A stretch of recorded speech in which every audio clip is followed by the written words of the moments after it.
இங்கே இருக்கிற பேருந்து நிலையத்திற்கு நம்ம வீர பெரும்பாட்டன் பூலித்தேவன் பேரை வைத்தால் இடிந்து விடுமா?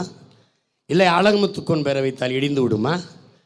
இல்லை இங்கே இருக்கிற நம்முடைய செக்கிழுத்த செம்மல் நம்முடைய பாட்டன் வாவு சிதம்பரனார் பேரை வைத்தால் பேருந்து ஓடாதா?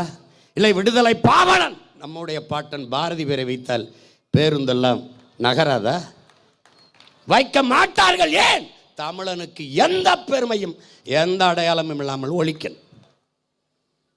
தமிழன் உன்னை 50,000 ஆண்டுகளுக்கு மூத்த ஒரு வரலாற்று பெருமை கொண்ட உன்னை திராவிடன் என்று சொன்னபோது நீ ஏமாந்து தலையாட்டி நின்றாய், அதனால் செத்தாய்.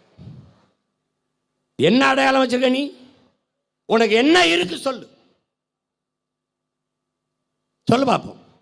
நீ பூலித்தேவனுக்கு நெற்கட்டும் செவலில் இருக்கிற நெற்கட்டான் செவலில் இருக்கிற அந்த சிலையை தவிர வேற எங்க அடையாளம் இருக்கு உனக்கு? அந்த இடத்தை விட்டு அரையங்கிற நகத்திலேயே அவ்வளவுதான்.